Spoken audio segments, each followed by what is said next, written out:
This is What Does It Profit? And I'm your host, Dr. Dawn Carpenter. Each week in this podcast, I'll talk to some of the leading thinkers and researchers, entrepreneurs and executives about things like conscious capitalism, sustainability, and business ethics, things that feel all the more urgent as we as a planet face enormous challenges: climate change, pandemics, demands for social reform. Many of these challenges brought about, some would argue, by capitalism.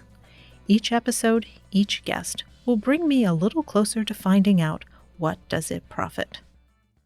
In the past 50 years, which in January will be the entirety of my lifetime, there's been a number of high-profile corporate scandals. I think of Wells Fargo, my bank, whose employees in 2013 opened new accounts and issued debit and credit cards behind their customers' backs. This is despite decades of initiatives to stop the cycle of corporate misconduct. Business schools have required ethics classes, and journalists have exposed scandals, and regulators have implemented laws, but these crackdowns seem to have done little to stem the tide of bad behavior in American businesses. If you're anything like me, you've been known to binge-watch documentaries like Dirty Money, American Greed, Rotten, Broken, and the corporate movie classics like The Big Short and The Inside Job. In this sense, I guess you'd say I'm somewhat of a corporate voyeur, kind of like those rubberneckers who slow down in traffic to look at the accidents. So when I told the What Does It Profit production team that I wanted to do an episode about how to think about fixing bad corporate behavior, it was pretty much laughed out of the conference room. But with all the confidence of a person with 4 cups of coffee, I told the story of how in 2017 I was speaking at an ethics conference in Zug, Switzerland, about how to inspire the next generation of better bankers. At that conference, I met our guest today, Kirk Hanson, who was then the head of the Markula Ethics Center at the University of Santa Clara in Silicon Valley. In 2018, we met again, this time in Santa Clara, where I was convinced that contributive justice theory was to be the moral foundation for stakeholder capitalism. All right, well, more on that next season, but I'm not sure what Kirk thought about my ideas, but I was inspired by a few of his. Corporate misbehavior. Is it a few rotten apples? The whole bunch? Or are corporations just rotten to the core? You're never going to make headway against misconduct if employees believe that the only purpose of the company is shareholder wealth. My guest today, Kirk Hanson, is the co-author of Rotten: Why Corporate Misconduct Continues and What to Do About It. He's here today to explain why nothing's been done to control corporate misconduct and proposes a plan to put a stop to it for good. And now let's welcome to the What Does It Profit podcast, Kirk Hanson. Kirk, welcome. Thank you, Dawn. Well, Kirk and I have known each other for a bit, and it has always been in conjunction with conversations about how to make business better. Kirk comes to us via a very distinguished academic and consulting career, and now can we say on his way to being a best-selling author? We hope. Well, Kirk and Marc Epstein have put together a fantastic book that is really in the spirit of what we do here at the What Does It Profit podcast. So Kirk's book is Rotten: Why Corporate Misconduct Continues and What We Can Do About It. So, Kirk, I think we have an entire podcast full of conversation farther beyond this episode here, but let's today talk about this metaphor you use of apples and orchards. Yes. Well, in writing this book, the purpose was really to answer for ourselves what causes corporate misconduct and why it doesn't seem to be affected by all of the efforts that have been made to try to restrain it, rein it in. Marc and I started out, to be honest, in 1970, each of us working with companies on issues of corporate responsibility and business ethics.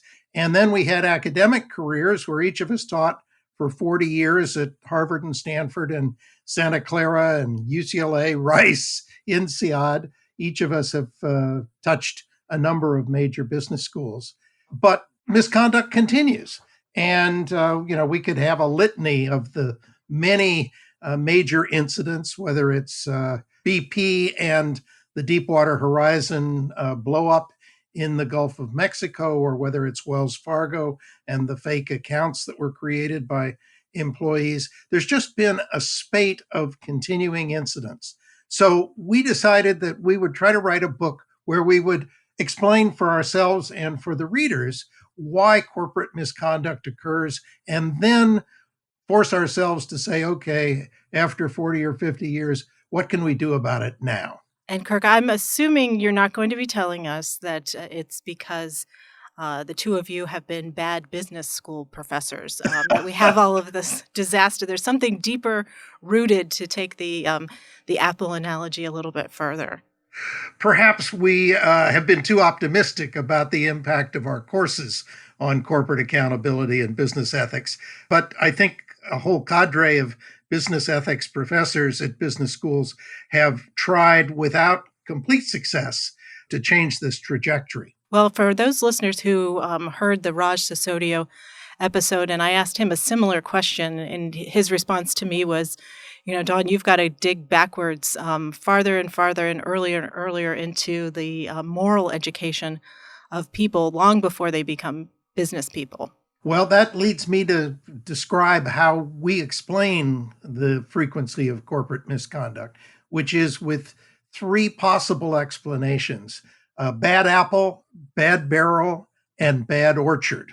And the first two have been part of the discussion within the field of business ethics. The first is that there are simply some bad people in the world. Every company, as well as every university and nonprofit, has some small percentage of bad people, and they're going to do bad things almost no matter what you do. So that's the bad apple theory.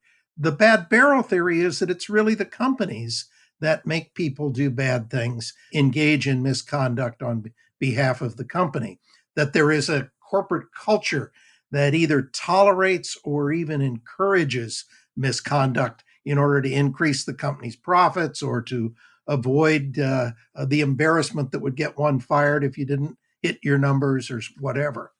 What we've added to that is something that's kind of lurking behind this as well, which is the concept of a bad orchard or a bad competitive environment. We have to recognize, business people have always said, hey, look, there are corrupt environments in certain countries around the world or in certain industries. And it's very hard to act ethically consistently in those environments. So from our standpoint, we examine that. We recognize that there are indeed difficult, corrupt environments.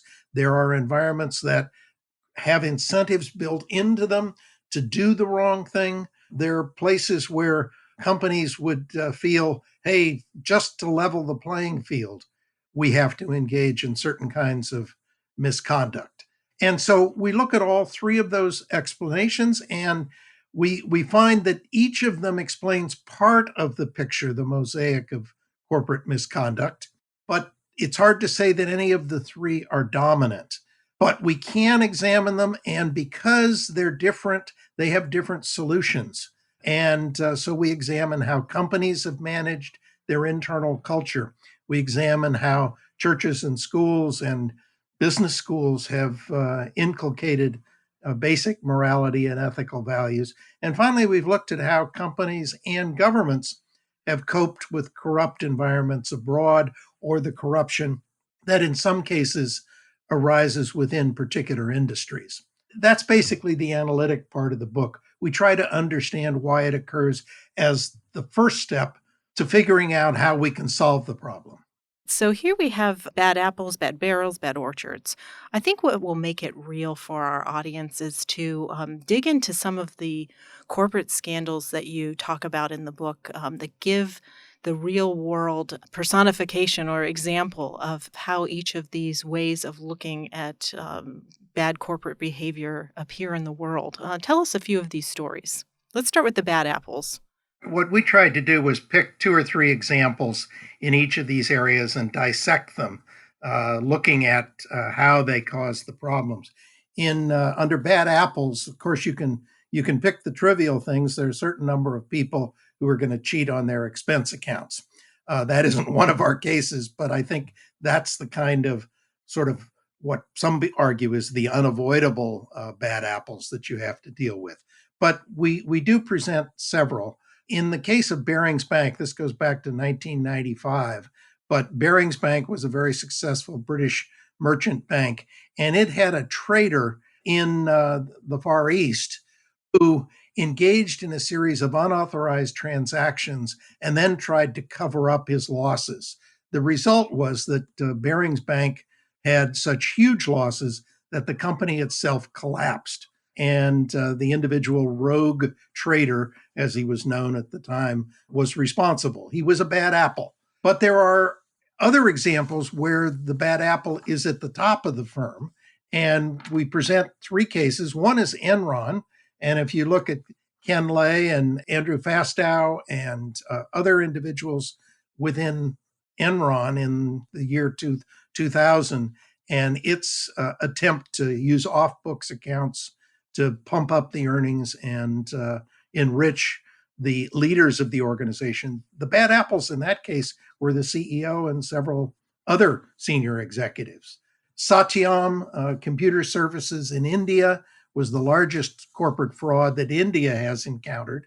And that too was orchestrated from the top. You know, you talk about what's going on at the top. I think of the pinnacle at the pyramid, and then pyramid gets me thinking about Ponzi schemes.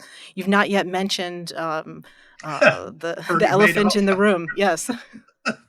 Well, we don't go into that story in the book, other than listing it amongst the highlights of misconduct over the last generation. But that was certainly a brazen Ponzi scheme where Madoff basically created fake accounts, fake reports, and told everybody they were making 10% a year, where actually he was taking new investments and paying off the old investments. So it was a classic Ponzi scheme. Yeah, and if listeners want to learn more about that, I'll send them over to Netflix. Good, yes, indeed. Okay, so these are the bad apples. Yeah, that was bad apples. The bad barrel, the best and most egregious case recently is Wells Fargo Bank. And Wells Fargo Bank, this was the scandal where they had a large number of salespeople falsifying accounts. The company rewarded employees, this sales force, on the basis of new accounts opened. They didn't happen to have a system that captured accounts closed, just accounts opened. And so the entire sales force began to falsify opening accounts without the permission of customers and clients. And there were 5,300 salespeople fired for this behavior. And the CEO of Wells Fargo had the gall to go before a congressional committee and say, we don't know how we hired 5,300 bad apples. And he used that term. The Congress. That's a big barrel, Kirk. The congressman who were holding the hearing commented, you've got to be kidding. It is impossible to say that there are 5,300 bad apples. It was obviously a bad corporate culture, which I think there's no question that it was. And interestingly, more recently, there has been a reoccurrence within Wells Fargo where some 100+ employees have been fired in the last 2 months because they falsified applications for forgivable loans under the CARES Act during the pandemic. Wells Fargo cheated millions of people for years.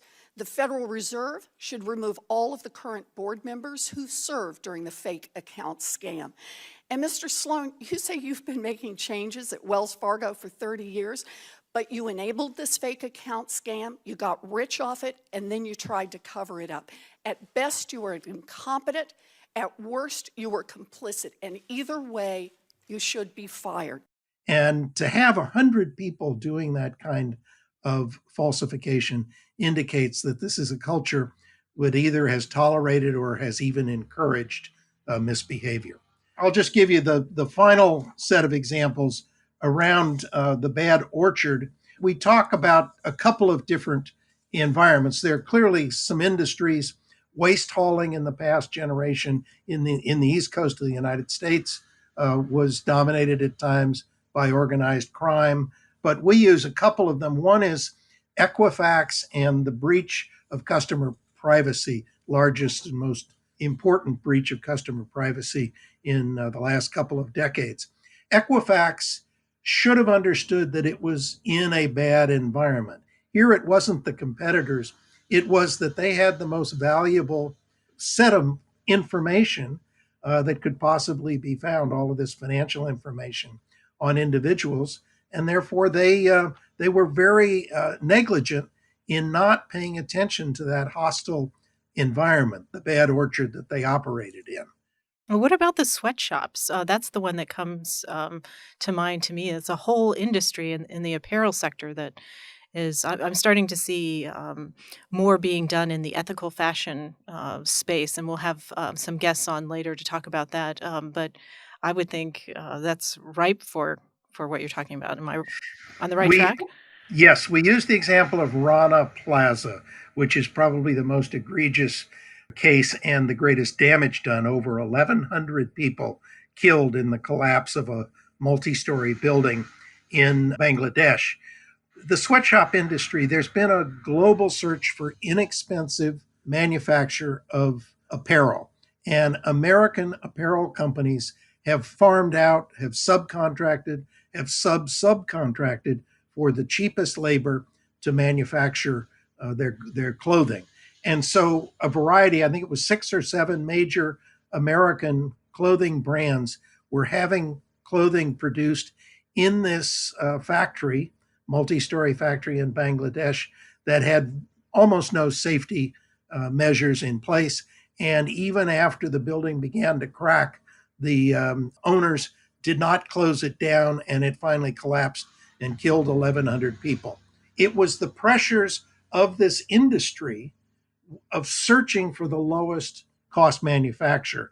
That was a difficult environment. It was difficult to sell clothing that was made in America because of the cost of manufacture here, and even in higher cost places overseas, such as China or even Vietnam. And the manufacture went to the very cheapest in the world, which was Bangladesh at the time. Yes, I know. Once we start talking about, it's one thing to miss out, a few cents or a dollar in earnings, but it's quite another thing when you've got thousands of people who've died. Yes. And there's really no Well, way to put a price on that human life. one of the things we do, we construct in one of the chapters 3 instruments that management can use to think more deeply about this. One is an instrument to evaluate the ethical performance of the firm. And of course, that would be useful not just to the company itself, but also to investors trying to understand, is this a good or bad company to invest in, and whether it's going to have some adverse incidents in the future. The second is more aimed directly at the potential for adverse incidents, which is an ethical risk instrument in which we provide a series of questions that helps you evaluate whether a company is crisis prone or crisis prepared. And then the third instrument helps both of those, and it's an instrument to evaluate the seriousness of a scandal or the seriousness of a potential scandal. I think you're snickering because of the name you've given this instrument. We actually, it came out of probably an evening when we were having a few glasses of wine, but we finally dubbed it the Syndex, and it measures organizations on both the damage that is done or could be done by an incident and the intention. The most serious incidents are those that, obviously, like Rana Plaza, lead to many loss of human life. And then also they're serious if there's a deliberate corporate decision to engage in them. And the seriousness of that, of course, is the collaboration of the top, the pressure that the senior executives are able to put on other employees to go along with the behavior. So we look at both of those and give a 1 through 5 scale on each. So a 5 on each scale. A scandal which is rated as a 10 is, in our Syndex, the most serious. Okay, it's starting to sound like going to the confessional. They've got mortal sins and venial sins, and so the mother of all sin on the sin index. Can you tell us which company makes the top of your ranking? Sure. We're not held by any seal of the confessional here at What Does It Profit? So spill Maybe the it's beans, Kirk. the two co-authors here. Myself, I'm raised Catholic. Mark is a very devout Jewish individual, and I suppose we're both raised in traditions in which sin has importance. Maybe that's why we called it the Syndex. But we rate as a 10 four different scandals. Rana Plaza, which we've discussed, which was the senior management of Rana Plaza, indeed not having safety devices. We also include Peanut Corporation of America, which had a salmonella outbreak. Management knew about it, but continued to manufacture the peanut butter and other peanut products, which resulted in deaths. Massey Mines, the CEO of Massey Mines, had a very deliberate strategy of cutting safety expenses and costs, and that resulted in deaths. And finally, Volkswagen, which installed what have been called defeat devices, which disabled for most of the operation the pollution control equipment. It only engaged it when it was being tested by, for example, our California testing procedure to see if it met standards. And the Volkswagen case meant that there were thousands, even millions of Volkswagen cars which had these diesel engines, which were spewing much more pollution than they were allowed to. The result was by the epidemiologists telling us that a certain number of people died because of that. You can't point to specific individuals because for any individual death, there are multiple causes, but that it would lead to incremental deaths because of this additional pollution. So each of those involved the loss of human life, and we rate each of them a 10. We think a lot about civil penalties, but what Bernie Madoff's in jail. Okay, we've got that one, but how do these things fall out? I mean, what's the consequence? Jailing executives, I believe, and I suspect Mark would agree with me, would be one of the most effective ways of getting corporate executive attention to the problem of misconduct. If indeed a few more executives went to jail for the 2008 mortgage meltdown, or if the Peanut Corporation or Bluebell Ice Cream is another similar case to Peanut Corporation, the Bluebell executives are finally being prosecuted a decade after that scandal. That would make a difference, I think. It's one of a number of recommendations we make for what to do now to try to restrain this problem of corporate misconduct. One of the recommendations that you offer that I find to be fascinating and maybe pointing us obviously towards trends we're seeing in kind of a revised look at the role of business in society and capitalism generally. You talk about this recommendation of defining a new corporate purpose, and that corporate purpose should be genuine and it should incorporate the common good. How does that work? Our sense is that much of the rhetoric around adopting a broader purpose is no more than rhetoric and is really lip service to the concept of serving a broader set of objectives than shareholder wealth, the wealth of the executive team of a company. And our argument is that you're never going to make headway against misconduct if employees believe that the only purpose of the company is shareholder wealth. As long as they believe that, there will always be a set of incidents where they feel that objective comes in conflict with doing the right thing by a customer or dealing fairly with a business partner or even dealing fairly with their own employees. And therefore, our argument is that you have to define the purpose of the organization in broader terms. The example I'm interested in, or I think captures it very succinctly, is some pharmaceutical firms have had the objective of alleviating human suffering, and that the whole purpose of the enterprise is not just to make a lot of money, but also to alleviate human suffering by addressing certain diseases. Merck, the pharmaceutical company, had accidentally developed in the lab a particular drug, which was called Mectizan, that addressed river blindness, one of the most devastating diseases in the third world. But the people who were suffering from this disease could not afford to buy the drug. It was going to be an expensive drug, and there was no way for it to be bought at a commercial rate. So the question within Merck was, do we develop the drug? We stumbled upon it, but do we develop it, get it ready for market, even if nobody can afford to buy it? And at the time, Roy Vagelos, a visionary leader who headed Merck, argued that this was an organization which from the beginning had had an objective of alleviating human suffering. And when they stumbled upon something that was able to do that, even though it wasn't commercially viable, they had an ethical obligation to develop it. And so they invested a substantial amount of money in developing it. They hoped that maybe the WHO or other global health organization would buy it and distribute it in the third world, but they didn't. And so Merck then made the decision that they would distribute it for free. And it's now the most important piece of the philanthropy and the social purpose of Merck is the distribution of Mectizan, costing them hundreds of millions of dollars a year to get that working to eradicate this terrible disease in the third world. That's a genuine social purpose that influences strategic decisions. That's what's really needed.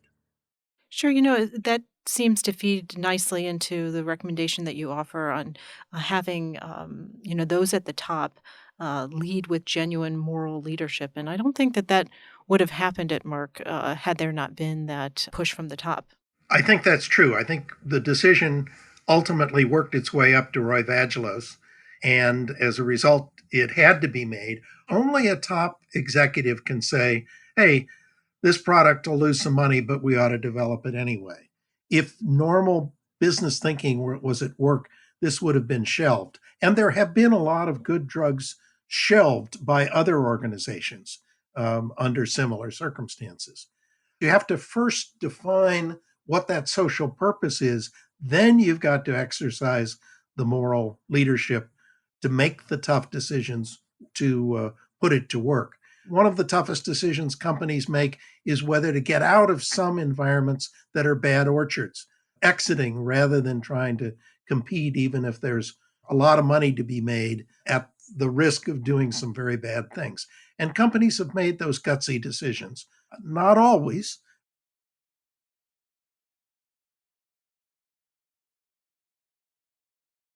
Well, I think there's a lot going on now at this intersection of corporate purpose and common good, and a lot of work going on in boardrooms and in executive discussions around this. And I think the work that you've done in this book brings to bear a framework that can provide guidance. So, we have to ask you the quintessential "what does it profit?" question, which is all of this managing corporate misconduct or mitigating it or perpetuating and developing a culture of good corporate governance. What does it profit?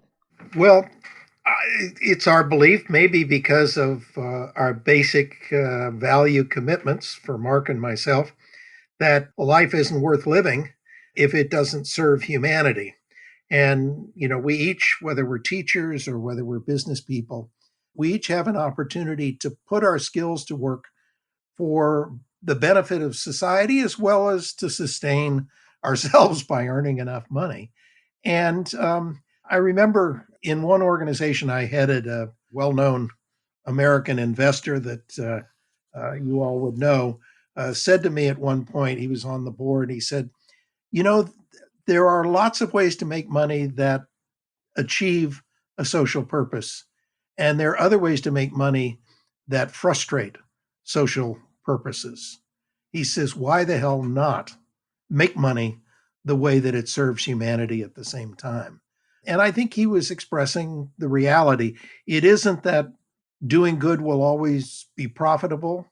It isn't that doing bad is always hugely profitable, but it is the purpose of our lives to do good. And I think, unfortunately, we've created, and this is the criticism of business schools, we've created a broader culture of business which says there isn't anything legitimate except shareholder wealth and making a personal fortune. I think the huge salaries given to executives in recent years is because somehow they've come to believe that they are due not just a very good salary, but intergenerational wealth. They are entitled to create a fortune which will last for generations. And I think that's sad. I think it is an unfortunate change in the way we look at the world. I think in recent years, the primacy of personal interest has increased dramatically. And so I hope that our book is a contribution to helping people rethink that, but with some very explicit recommendations about how to carry out social purpose and a corporate management strategy that will restrain misbehavior in the future. Well, I think that is an admirable goal. We're going to put a link to the book in the show notes so all of our listeners know where to find it. So, Kirk, thank you for coming to talk to us. Thank you, Dawn, for letting me be in conversation with you. Oh, we enjoyed it. Thanks so much. This is What Does It Profit? Links to resources related to the issues we've discussed in this episode are in the show notes. And a link to our What Does It Profit listener referral reward program can be found at whatdoesitprofitpodcast.com. If you'd like to hear me, Dr. Dawn Carpenter, on the other side of the microphone, I'd urge you to check out my conversation with Jenna Spinelli, Monday, November 23rd on Democracy Works podcast, where we talk about business, politics, and democracy. In our next episode, a millionaire working to ensure he and other high net worth Americans pay their fair share in taxes, not because he's a socialist, but because he's a patriot. Morris Pearl.